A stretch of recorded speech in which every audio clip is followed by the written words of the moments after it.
Saya akan menjelaskan tentang teori asam basa menurut beberapa para ahli. Yang pertama, teori asam basa menurut Arrhenius.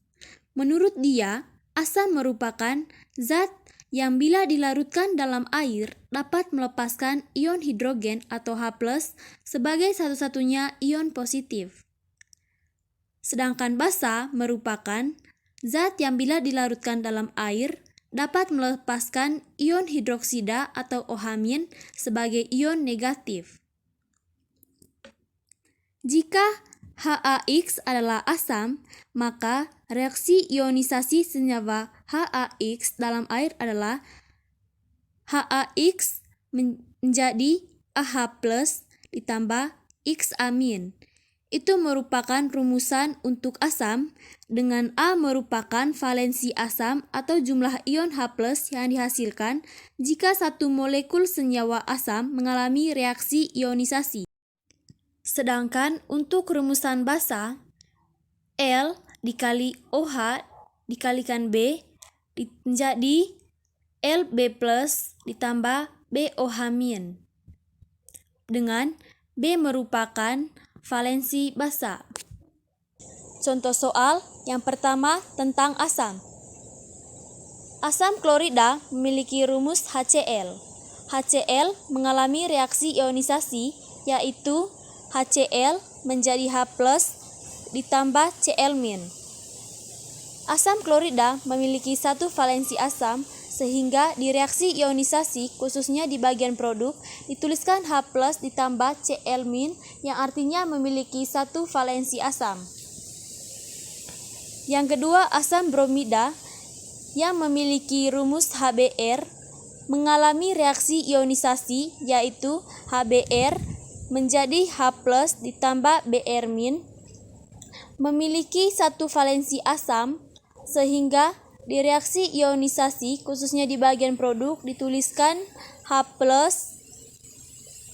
ditambah Br-. Yang ketiga, asam sulfat memiliki rumus kimia H2SO4 mengalami reaksi ionisasi yaitu H2SO4 menjadi 2H+ ditambah SO4 2-. Asam sulfat memiliki dua valensi asam sehingga di reaksi ionisasi khususnya di bagian produk dituliskan 2H+ ditambah SO4 2-.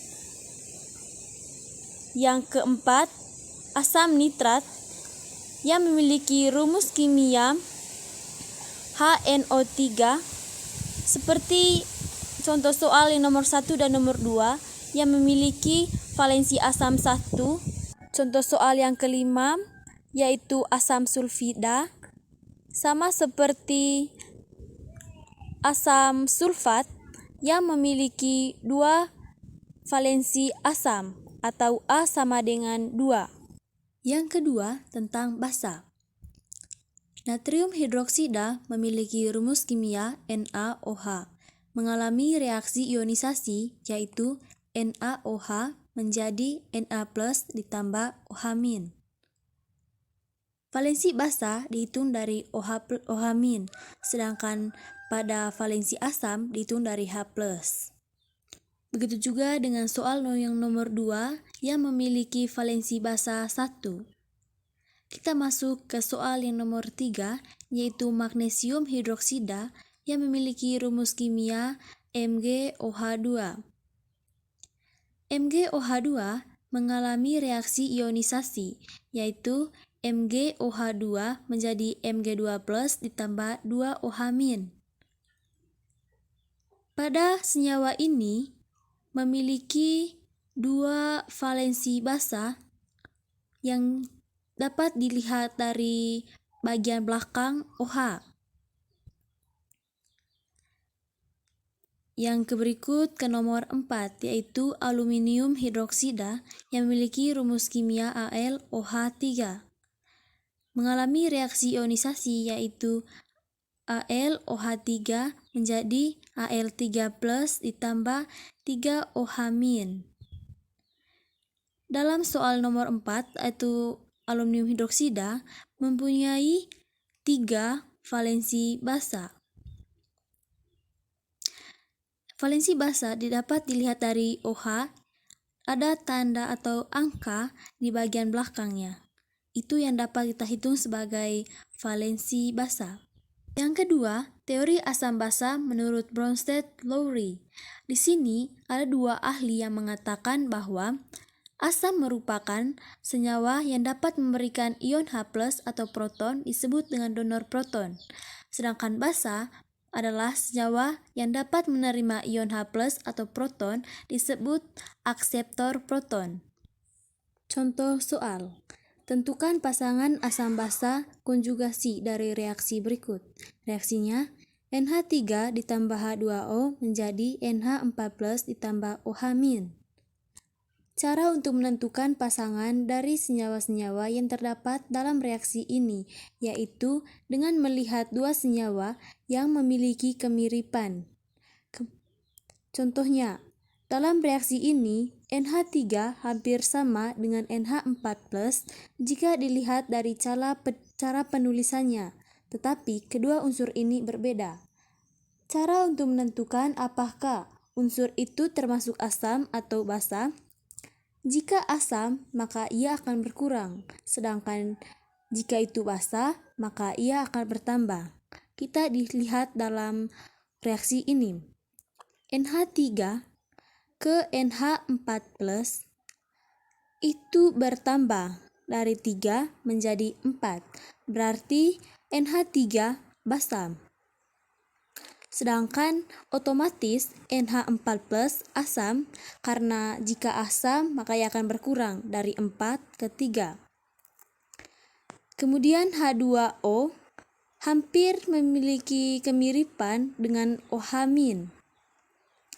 H2O memiliki H2, sedangkan OH- memiliki H-. Jika dilihat dari H-nya, berarti H2O ke OH- berkurang, sehingga H2O termasuk asam.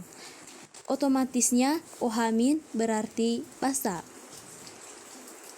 Cara lain untuk menentukan pasangan asam basa. Pertama, kita tentukan dulu mana yang termasuk basa dan mana yang termasuk asam. Kemudian, untuk menentukan pasangannya, kita lihat bahwa apabila memiliki pasangan berarti harus berlawanan. Tidak boleh dengan unsur yang sama. Contohnya, basa 1 berpasangan dengan asam 1, kemudian asam 2 berpasangan dengan basa 2. Konjugasi yang dimaksudkan adalah bagian kanan panah atau biasa disebut dengan produk. Jadi, untuk menentukan pasangannya berarti reaksi berpasangan dengan produk. Tidak ada atau tidak bisa produk pasangan dengan produk atau reaksi berpasangan dengan reaksi. Yang ketiga, teori asam basa menurut Lewis. Dia katakan bahwa asam adalah spesies yang bertindak sebagai penerima pasangan elektron atau akseptor pasangan elektron. Berarti asam ini berlawanan dengan teori dari Bronsted-Lowry. Sedangkan menurut dia, basa adalah spesies yang bertindak sebagai pemberi pasangan elektron atau donor pasangan elektron. Jadi, teori asam basa menurut Lewis berlawanan dengan teori asam basa menurut Bronsted-Lowry. Contoh soal. Buatlah konfigurasi elektron 20Ca. Untuk membuat konfigurasi elektron bisa digunakan dengan dua cara, yaitu dengan cara kulit atau dengan cara subkulit. Di soal ini, saya membuat konfigurasi elektron berdasarkan subkulit, yaitu 1s²2, 2s²2, 2p²6, 3s²2, 3p²6, 4s²2. Jadi, untuk memenuhi nomor atom atau 20 dari senyawa tersebut, kita tuliskan konfigurasi sampai pangkatnya memenuhi nomor atom tersebut atau 20. Untuk konfigurasi, lebih mudah konfigurasi subkulit dibandingkan dengan kulit. Intinya, Untuk melakukan konfigurasi subkulit, kita hafal dulu dasarnya, yaitu dari 1S, 1S, 2S, 2P, dan selanjutnya. Untuk pangkat atau nilai dari P, maksimalnya adalah 6 elektron. Sedangkan S 2 elektron, D 10 elektron, dan F 14 elektron. Di bagian kedua, saya menggunakan konfigurasi elektron dengan cara kulit, yaitu 2882. 2 dilihat dari 1S pangkat 2 yang memiliki elektron 2, sedangkan 2S dengan 2P memiliki 2 elektron dan 6 elektron, sehingga dijumlahkan menjadi 8. Untuk menentukan konfigurasi kulit, kita kelompokkan angka yang sama sehingga bisa menghitung elektron bagian atasnya.